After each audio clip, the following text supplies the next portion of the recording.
Okay, Bitcoin update. This is a 1 hour chart. So we can see here we have a bear trap. Okay, so once it comes back into the pattern, we see an upside. We could see Bitcoin breaking out here, retesting here, and then going to the next resistance, which is 34,300.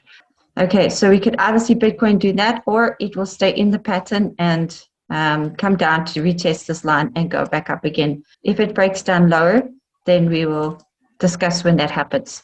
If you look at the weekly chart, okay, so Bitcoin still held this bottom momentum line. So for me, we're still bullish. Yeah, it didn't hold this momentum line. And I said if it breaks that, then we look for more downside, which we did. We could see it go to that level and then bounce down again to retest the 29 levels again.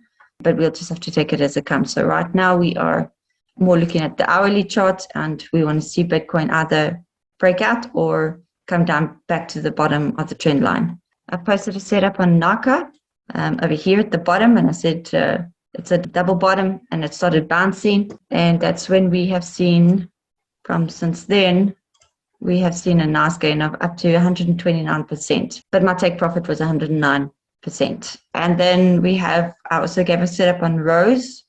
A lot of volume came in at Rose, so I put it on my group, that level. And since then, we have made on Rose 19%. Today, I put a setup on this one, Lock G. So we either buy the retest or the breakout. And then obviously the take profit levels are 16% and 36% and 62%. We all go all the way up to even 125% as well. There's a lot of growth for this coin.